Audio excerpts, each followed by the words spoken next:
I want to thank everybody for coming today. I want to outline what we're trying to do first.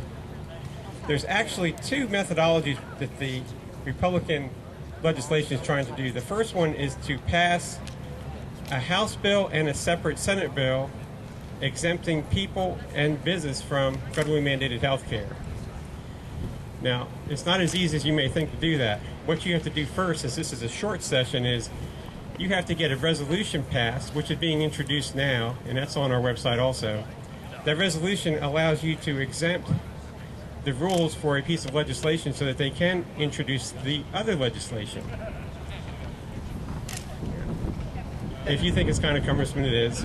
So we got a two-step roll process here, what we're trying to do today. One is we want to get the resolution passed, so when we go around later on and say, what are we trying to do? We want them to pass the resolution and pass the bills. Now, if you haven't seen the bills, Kristen here, well, she is here, she'll be right back. She has copies of Paul Stam's bill for the House, and she'll be happy to pass those out. This kind of legislation will allow us to probably go to the Supreme Court with a Supreme Court ruling. The second methodology, which you're also trying to do, and we want to support both, is from Dr. James Forrester, and it's an amendment to the state constitution. It would be put on the ballot in the fall.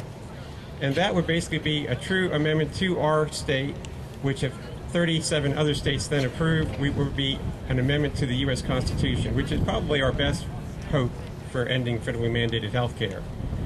I do not foresee the Supreme Court, but you never know. We can always hope for some change.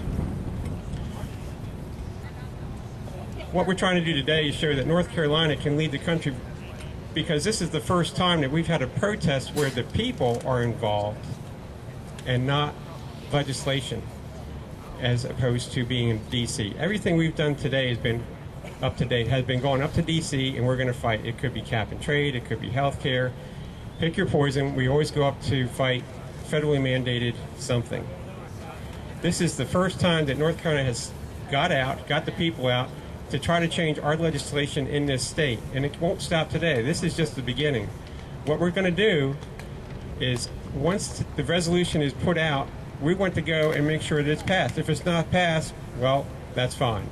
But we're not going to let it end there. We're going to go, we're going to put the votes out, we're going to make sure that people know which legislators voted this down. And the same for the amendment. I think the amendment has the best chance of going, but we're still not going to let it go today. And we want you, if you're going to put in committee, to go to everybody on that committee and say, get it out for a vote.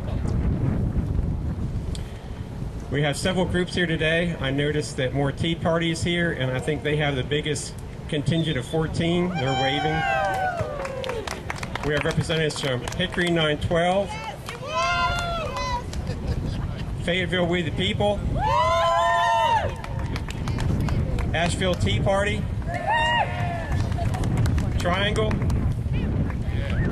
Hendersonville 912, off to the side here. Did I miss anybody? Johnson County, Wilson County Tea Party.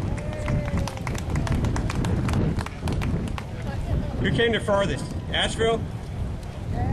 Hendersonville. All right, Hendersonville wins. They're 18 miles further. Okay, what else can you do to help? If you're not getting NC Freedom newsletters every Wednesday, we want you to sign up over here. We have a sign-up sheet. We also want to announce something that's kind of nice.